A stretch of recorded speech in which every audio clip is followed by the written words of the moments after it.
এ কি তুমি এটা নিয়ে খেলছো? ঘুম থেকে উঠে এটা নিয়ে খেলতে হবে?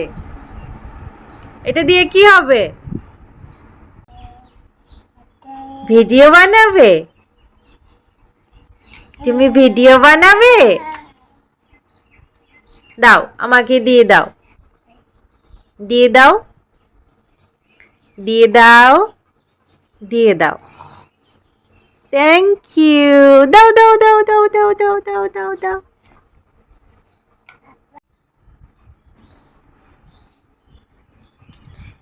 এবার ওটা ছেড়ে এটা পেয়েছো? এগুলো দিয়ে কি খেলে? এটা খেলার জিনিস,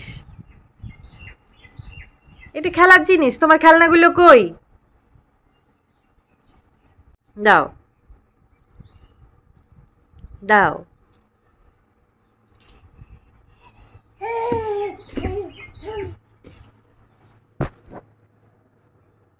hello friends, good morning, welcome back to my channel Sanchari's lifestyle blog. আমাকে দেখে বুঝতে পারছি আমি সাত সকালে রেডি হয়ে নিয়েছি। এখন বাজে সকাল 9:30।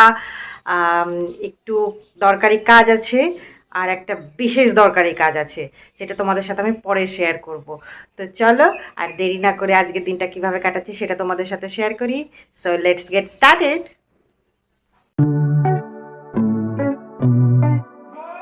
এই যে রোদ গরম মাথায় নিয়ে বেরিয়ে পড়েছি আমরা।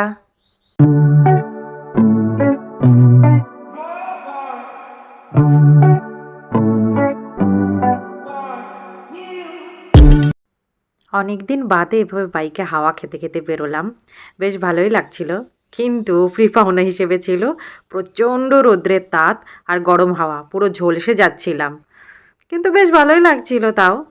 বাড়িতে ফেরার সময় পুরো বেগুন পোড়া হয়ে আসতে হবে আজকে।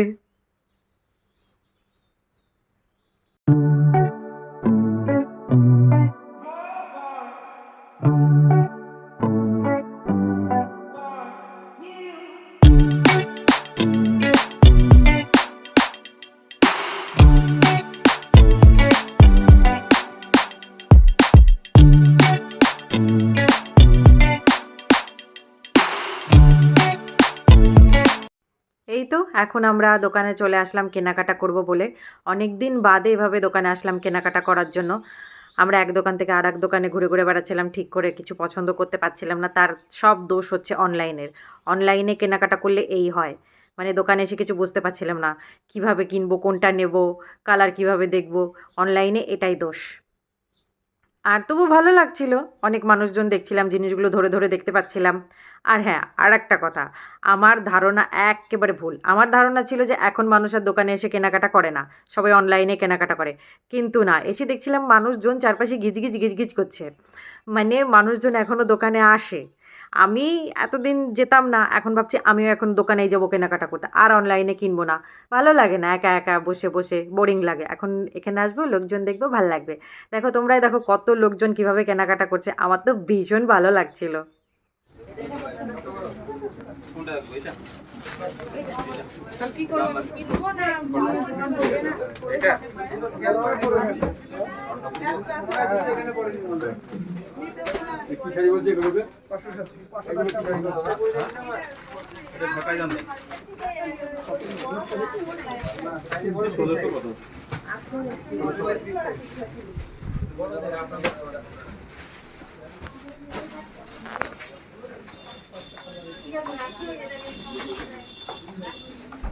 তো আমাদের মোটামুটি কেনাকাটা কমপ্লিটের দিকে, তো আমরা এখন বিলিং কাউন্টারের দিকে যাচ্ছি।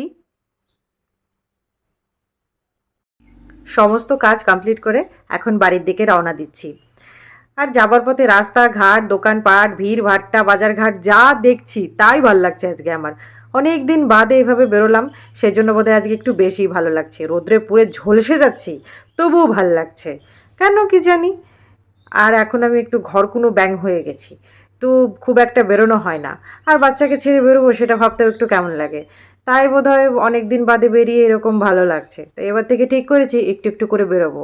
বাচ্চাটা এখন একটু বড় হয়ে গেছে। আর এই যে এখন যেতে যেতে পেছনে বসে বসে বরের মাথা খাচ্ছে, বলছি কোল্ড ড্রিঙ্কস কিনে দাও, কোল্ড ড্রিঙ্কস কিনে দাও, গাড়িটা থামাও, কিন্তু না, শুনছেই না। আর এদিকে আমার একটু কোল্ড ড্রিঙ্কস খাওয়াটা একটু বারণ আছে, বারণ মানে খুব একটা না, একটু কম খেতে বলে। তবে আমি কোল্ড ড্রিঙ্কসের সাথে খুব একটা কম্প্রোমাইজ করতে পারবো না।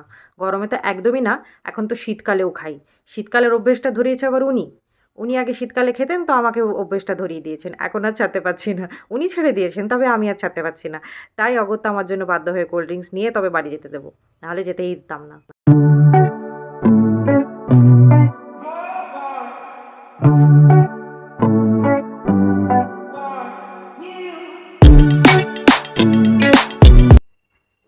হ্যালো, আমি আবার তোমাদের সামনে হাজির হয়ে গেছি। বলেছিলাম বাইরে যাব, দরকারি কাজ আছে, বিশেষ কাজ আছে, সেই সবগুলো কমপ্লিট করে চলে এসেছি। তো দরকারি কাজ ছিল মানে শপিং, প্রচুর শপিং করেছি। আর বিশেষ কাজ ছিল মানে যেটার জন্য আমি এতদিন ব্লগ বানাতে পারিনি, সেটা সম্পর্কিত। সেটা তোমাদের আজকে জানাচ্ছি। আমার এই যে সবসময় দেখো না দাঁত বের করে হি হি হি করতে, এই দাঁত নিয়ে প্রচণ্ড ভুগতে হয়েছে আমাকে। প্রথমে তো ছিল আমার আরসিটি করা, মানে রুট ক্যানেল করা দাঁত ছিল। তো সেটাতে পচন ধরে আবার সেটা তুলতে হয়েছে। তোলার পরে সেখানে আবার সমস্যা হয়েছে। তো এতদিন দাঁতে খুব ব্যথা হয়েছিল, তো বেশি বকবক করতে পারতাম না। আর সেই জন্য আজকে আমি আবার ডাক্তারের কাছে গেছিলাম। উনি কিছু ওষুধ-টষুধ দিয়েছেন আর বলেছেন ভয়ের কোনো কারণ নেই, ঠিক হয়ে যাবে। বলেছে তো ঠিক হয়ে যাবে। এরপরে সবই ওপরওয়ালার ভরসায়। আর দাঁত থাকতে দাঁতের মর্মটা তোমরা বোঝো। না হলে এই আমার মতন অবস্থা হবে। আর একবার ভাবো তাহলে কতটা দুর্ভাগা কপাল হলে, মানে রুট ক্যানেল করা দাঁত, তারপরে আবার তোলা হয়েছে, সেটাতে আবার ইনফেকশন হয়েছে। তাহলে বুঝতে পারছো আমার অবস্থাটা? এরকম যদি চলতে থাকে না, তাহলে তোমাদের সামনে সেই বগর কচর-পচর করাটা আমার বেরিয়ে যাবে। তো দেখি এখন আমার দাঁতটা কেমন থাকে, তারপরে সেটা আবার তোমাদের পরে জানাবো। আর যেটা হচ্ছে শপিং। তোমরা সবাই জানো নিশ্চয়ই কালকে জামাই ষষ্ঠী। তো জামাই ষষ্ঠী মানে একটু শপিং-টপিং করতে হয়। তো আমি আর আমার হাসব্যান্ড গেছিলাম। তো আমার মায়ের জন্য একটা শাড়ি আনা হয়েছে। সেই শাড়িটা তোমাদের সাথে একটু শেয়ার করব।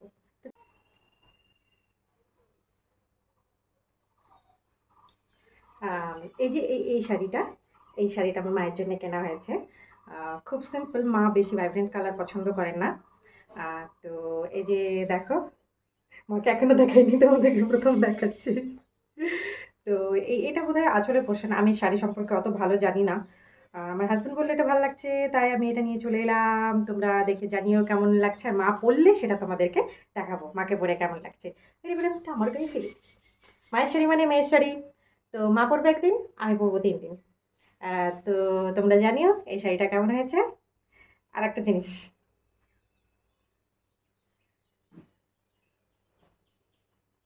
শাড়ি দেখলে মেয়েরা লোভ সামলাতে পারে না। তো সেজন্যে মায়ের শাড়ি নিতে গিয়ে আমি আমার জন্যও একটা নিয়ে নিয়েছি। শাড়ি পরি না, তবু দেখলেই লোভ হয়। তো কি আমি নিয়েছি হচ্ছে এই শাড়িটা, যাতে আমার যখন ৬০ বছর বয়স হয় তখন আমি এই শাড়িটা পরতে পারি। এই শাড়িটা দেখে আমি লোভ সামলাতে পারলাম না। এই শাড়িটা ভীষণ সুন্দর।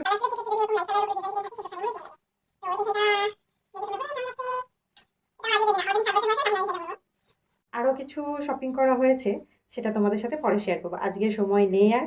আমি এসেছি, এইমাত্র আসলাম। এসে সঙ্গে তোমাদের সাথে বকবক করা শুরু করে দিয়েছি। এরপর আমার ছেলে উঠে যাবে, ঘুমিয়েছিল, তাই আমি একটু বকবক করতে পারলাম। এরপর আমি একটু ফ্রেশ হয়ে এটা ছেলের কাছে যাবো। তো চলো আবার তোমাদের সাথে পরে দেখা হচ্ছে। আবার আমি হাজির হলাম একেবারে ডাইরেক্ট ডিনার টেবিলে। বিকেলের পরে আমি আর কোনো ব্লগ বানাইনি। তো আজকে রাতের খাবারে আমাদের আছে ডিমের কারি, সয়াবিনের তরকারি, মুগ ডাল, আলু ভাজা আর ওই ডিম ভাজাটা, মানে যে ডিমটা ফেটে যায় সেটা আমার জন্য ভাজা তোলা থাকে। সেটা আমি খেতে খুব পছন্দ করি। আর হ্যাঁ, অবশ্যই ওই টিভির রিমোটটা। কারণ আমি রোজ রাতে ওই টিভির রিমোটটা খাই। সবাই যেমন পাশে হচ্ছে জলের গ্লাস নিয়ে বসে, আমার ওই টিভির রিমোটটা চাই, না হলে আমার খাবার পেটের মধ্যে যায় না, বিশেষ করে রাতে। দিনের বেলাটা ম্যানেজ করে নিই, তবে ওই রাতের বেলা আমার টিভির রিমোটটা খাওয়া অবশ্যই চাই। ওটা না খেলে আমার টেস্টি লাগে না। এটা আমার একটা বাজে অভ্যেসের মধ্যে আর একটা বাজে অভ্যেস। তাহলে চলো ডিনারটা কমপ্লিট করে নিই। আর তোমরা কি সত্যি সত্যি ভেবে নিয়েছো নাকি যে আমি টিভি রিমোটটা খেয়ে নেবো?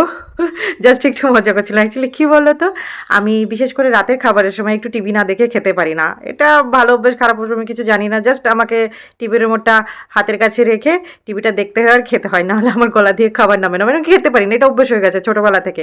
তাই আমার বাবা ছোটোবেলায় বলতো কি, যা যা টিভির মধ্যে ঢুকে যা, রিমোটটা শুদ্ধ খেয়ে নে। সেই জন্য আমি একটু মজা করে বললাম। আর তোমরা একটু উল্টোপাল্টা ভেবো না কিন্তু, জাস্ট মজা করছিলাম একটু।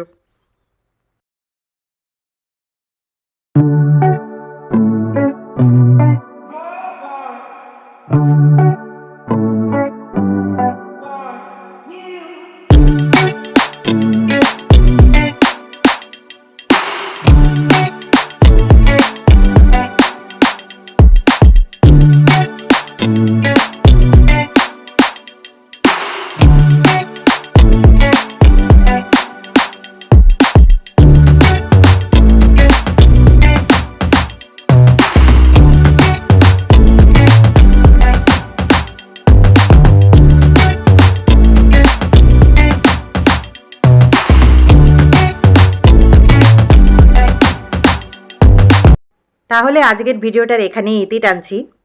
আমার ভিডিও যদি ভালো লাগে তাহলে লাইক করো, আর কমেন্ট করে আমাকে জানিও কেমন হয়েছে। আর প্লিজ প্লিজ আমার চ্যানেলটাকে সাবস্ক্রাইব করো, আর পাশে থাকা বেল আইকনটা প্রেস করে দিও, যাতে আমার ভিডিওর নোটিফিকেশনগুলো তোমরা খুব সহজে এবং তাড়াতাড়ি পেয়ে যাও। তাহলে আজকের মতন tata, bye bye, good night. দেখা হচ্ছে পরের ব্লগে। তোমরা সবাই ভালো থেকো।